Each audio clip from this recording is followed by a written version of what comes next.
പാറ്റയോ പല്ലിയോ അല്ല, ഇത്തവണ air India ഫ്ലൈറ്റിലെ ഭക്ഷണത്തിൽ നിന്ന് ലഭിച്ചത് നല്ല ഒന്നാന്തരം മെറ്റൽ ബ്ലേഡ്. എയർ ഇന്ത്യ വിമാനത്തിൽ നിന്ന് ലഭിച്ച ഉച്ചഭക്ഷണത്തിൽ നിന്ന് ബ്ലേഡ് കിട്ടിയെന്ന പരാതിയുമായി യാത്രക്കാരൻ രംഗത്തെത്തിയതോടെയാണ് വാർത്ത വൈറലാകുന്നത്.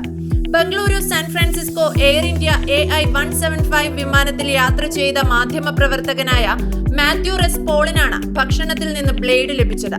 ഭക്ഷണം കഴിച്ചുകൊണ്ടിരിക്കുമ്പോൾ ലോഹ കഷ്ണത്തിൽ കടിക്കുകയായിരുന്നുവെന്നും കയ്യിലെടുത്ത് പരിശോധിക്കുമ്പോഴാണ് ബ്ലേഡ് ആണെന്ന് തിരിച്ചറിഞ്ഞതെന്നും എക്സിൽ പങ്കുവച്ച കുറിപ്പിൽ മാത്യു റെസ് പോൾ വിശദമാക്കി.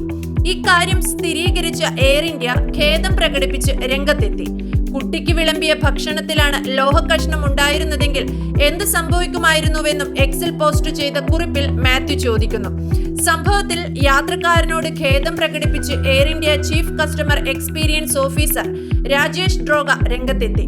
ഭക്ഷണത്തിൽ നിന്ന് ബ്ലേഡ് കണ്ടെത്തിയെന്ന് സ്ഥിരീകരിച്ച അദ്ദേഹം അന്വേഷണത്തിൽ പച്ചക്കറി സംസ്കരണ യന്ത്രത്തിൽ നിന്നാണ് ഇത് വന്നതെന്ന് കണ്ടെത്തിയെന്നും വ്യക്തമാക്കി.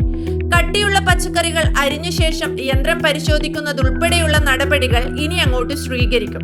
ഇത്തരം സംഭവങ്ങൾ ആവർത്തിക്കുന്നത് തടയാൻ കേറ്ററിംഗ് പാർട്ട്ണറുമായി ചേർന്ന് പ്രവർത്തിക്കുമെന്നും അദ്ദേഹം അറിയിച്ചു.